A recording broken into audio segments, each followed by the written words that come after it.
12월 17일 금요일 아침입니다. 오늘은 잠언 28장 10절 말씀부터 보도록 하겠습니다. 잠언 28장 10절에서 14절 말씀 읽겠습니다. 정직한 자를 악한 길로 유인하는 자는 스스로 자기 함정에 빠져도 성실한 자는 복을 받느니라. 부자는 자기를 지혜롭게 여기나 가난해도 명철한 자는 자기를 살펴 아느니라. 의인이 득의하면 큰 영화가 있고 악인이 일어나면 사람이 숨느니라. 자기의 죄를 숨기는 자는 형통하지 못하나 죄를 자복하고 버리는 자는 불쌍히 여김을 받으리라. 항상 경외하는 자는 복되거니와 마음을 완악하게 하는 자는 재앙에 빠지리라. 오늘 본문은 내용은 크게 어려운 것 없죠. 당연한 원인과 결과, 그에 따른 결과에 대한 그런 전형적인 인과응보의 표현이 계속되고 있어요. 특별히 10절은 정직한 자를 악한 길로 유인하는 자, 이 사람은 자기 함정에 빠진다 그랬죠. 악한 자는 악으로 멸망하는 거예요. 그리고 성실한 자는 복을 받느니라. 의인은 의로 말미암아 복을 얻게 되는 것이고, 정직한 자는 하나님의 뜻대로 올바로 사는 자를 여기서 말하겠죠. 이 정직한 자를 악한 길로 유인해, 이게 정말 나쁜 것이죠. 자신 스스로 죄를 지을 뿐만 아니라 남까지 죄를 짓게 만드는 거니까. 그런 사람들이 있어요. 이 마귀가 하는 행위와 똑같은 행위를 하는 것이죠. 그래서 이런 일을 행하는 자는 스스로 자기 함정에 빠지게 된다는 거예요. 이것이야말로 하나님께서 내리시는 공의의 징벌과 보응이라고 할 수 있는 것이죠. 하나님은 악을 행하는 자에게 공의의 벌로 갚으신다고 분명히 말씀하셨어요. 그러나 반대로 성실한 자는 복을 얻을 것이다 했습니다. 당연한 거겠죠. 성실하다는 말의 원의 의미는 완전하다, 온전하다, 책망할 것이 없다, 그런 뜻이거든요. 이 사람들의 행위가 어떻겠습니까? 하나님의 율법을 지키고 그의 뜻을 순종하고 의롭고 선하게 사는 사람들, 이게 성경에서 말하는 성실한 자들이에요. 이런 사람들은 다른 사람들에게 절대 악을 행치 않죠. 남을 악한 길로 이끌지 않고 오직 선한 길로 인도하는 사람들이죠. 하나님의 뜻은 우리가 완전한 자가 되는 거야. 온전한 자가 되는 거야. 그래서 아브라함에게도 너는 내 앞에서 행하여 완전하라, 창세기 17장에서 말씀하셨잖아요. 예수님께서도 마태복음 5장에서 그러므로 하늘에 계신 너의 아버지의 온전하심과 같이 너희도 온전하다, 이렇게 말씀하셨어요. 우리 성화의 목표가 바로 인격적인 온전함을 이루는 것이라는 것이죠. 성실한 자는 복을 얻을 것이다, 이렇게 또 약속하셨어요. 하나님께서는 의인 기뻐하시고 복 주신다고 하지 않습니까? 시편에도 그런 말씀이 계속 나와요. 행위가 완전하며 여호와의 법에 행하는 자가 복이 있다. 시편 119편 말씀이죠. 또 시편 128편 1절부터 보면 여호와를 경외하며 그 도에 행하는 자마다 복이 있도다. 내가 네 손이 수고한 대로 먹을 것이다. 내가 복되고 형통하리로다. 축복에 대한 말씀이 얼마나 많은지 모르죠. 보통 우리 믿음의 선진들이라고 할 수 있는 아브라함, 이런 사람, 의롭다함을 받은 욥, 이런 사람들이 이런 삶을 살았던 것 같아요. 11절에는 부자는 자기를 지혜롭게 여기라. 가난해도 명철한 자는 자기를 살펴 아느니라. 비교하고 있죠. 즉 11절의 특징을 한마디로 말하면 이런 거예요. 스스로를 지혜롭게 여기는 자가 가장 어리석은 자다 하는 거예요. 이 교만이잖아요. 그런데 부자는 자기를 지혜롭게 여긴다. 이 부자는 어떤 문제예요? 사악한 방법으로 부를 얻은 사람, 축적한 사람. 그걸 지혜라고 생각한다는 거예요. 반면에 가난해도 명철한 자라고 대조하죠. 이 사람은 항상 자신을 살피며 지혜를 구한다. 즉, 지혜 있는 자는 자신이 지혜 없는 자인 것을 아는 사람이다. 이 역설적인 얘기지만 이게 맞는 얘기예요. 겸손하다는 거죠. 여기 오늘도 부자에 대한 말씀이 나오지만 사람이 돈이 너무 많으면 마음이 어두워지고 교만해지기 쉽다는 말이 있어요. 즉, 재물이 많은 것과 인격이 함께 하지 않는다는 거예요. 다 갖추기가 쉽지 않다니까요. 또 자기는 그러려고 해도 주위에 다 첨꾼들이 많이 달라붙어요. 그래서 그 마음을 어둡게 만드는 일을 거둔다는 거예요. 특히 일확천금을 얻은 사람. 갑자기 돈 벌게 되면 그런 거예요. 남의 가치를 몰라요. 어떻게 알고 또 옆서다 달려들어서 타락하게 만들죠. 그래서 이 참지혜를 알지 못하는 자다 하는 것이죠. 한마디로 물질 때문에 눈이 먼 사람들이 참 세상에 많아요. 그리고 그걸 지혜로 여기고 하는 어리석음에 빠진다 하는 그런 깊은 교훈의 말씀입니다. 그러나 명철한 자는 그 부자를 살펴 아느니라. 그 말씀이에요.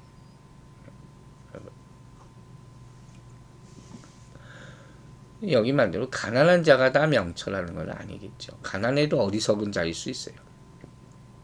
그러나 살펴보면 이 가난이라는 것을 통해서 참된 믿음을 갖게 된 사람들이 많습니다. 야고보서 2장 5절을 보면 하나님께서 세상에 대해서 가난한 자들을 택하사 믿음에 부유하게 하였고 천국을 유업으로 주셨다. 이렇게 말씀하고 있는 것을 볼 수가 있어요. 즉 명철한 가난한 자예요. 가난하기만 한 사람 말하는 게 아니에요. 이 사람은 부자를 살펴보고 그가 물질적 부여가 전부인 줄 알고 교만하고 허무한 자라는 것을 깨닫게 된다는 거죠. 우리는 모든 육체가 풀이요. 그의 모든 영광이 들의 꽃과 같다 하는 것을 알아야 돼요.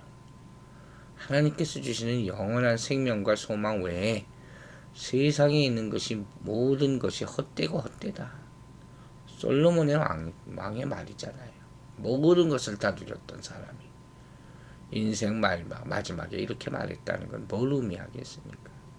그러므로 우리는 하나님을 경외하고 주 예수 그리스도를 믿는 일 외에 세상의 모든 일들이 실상은 썩는 양식을 위하여 일하는 것이다 하는 것을 깨달아야 할 줄로 믿습니다.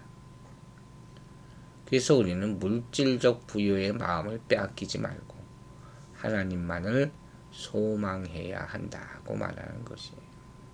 이 잠언 23장을 보면 이런 말이 나와요. 부자 되기에 애쓰지 말고 네 사사로운 지혜를 버릴지어다. 내가 어찌 허무한 것에 주목하겠느냐.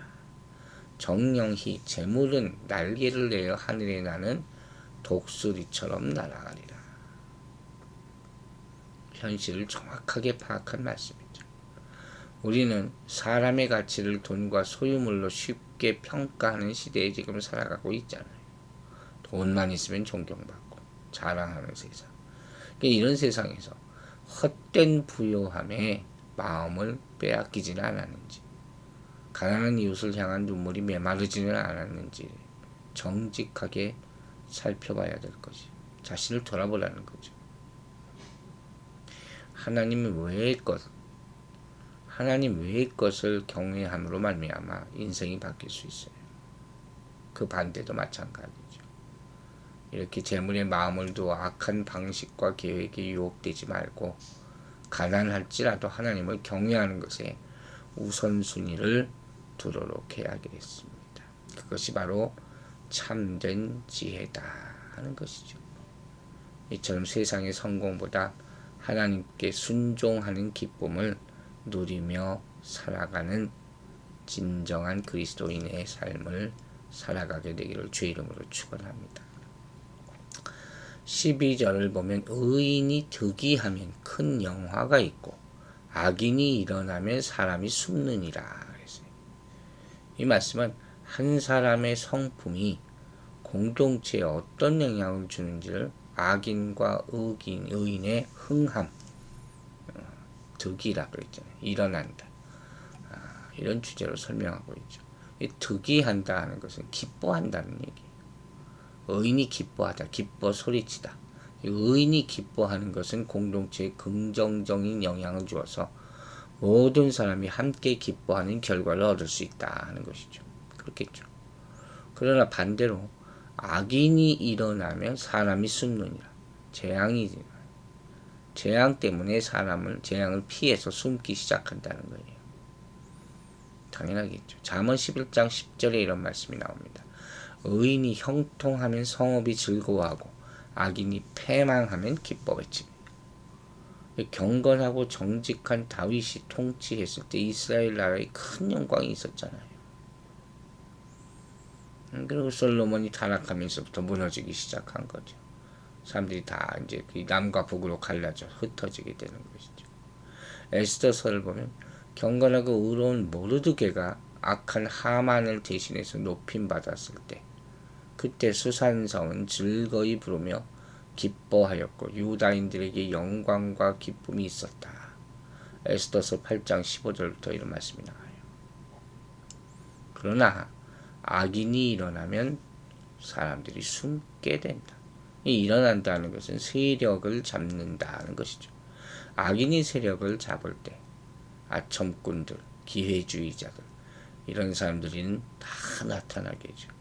하지만 진실한 사람들은 숨게 되죠. 세상이 바뀐 거죠.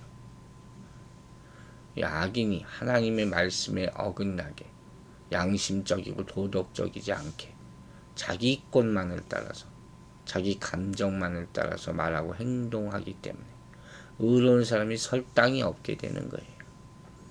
그러니까 진정한 의로운 사람들은 그런 자들을 상대할 수가 없죠. 이 시대를 가리켜서 어두운 시대라 하는 거예요. 그러니까 우리 사는 지금 이걸 보는 거예요. 지금 우리가 사는 이 사회가 과연 의인이 득이한 사회인가? 악인이 일어나는 사회인가? 부자가 될 가능성이 높죠. 또 한 가지, 득의하고 나서 달라져서도 안 된다는 거예요. 그러면 나락으로 떨어질 가능성이 많다는 겁니다.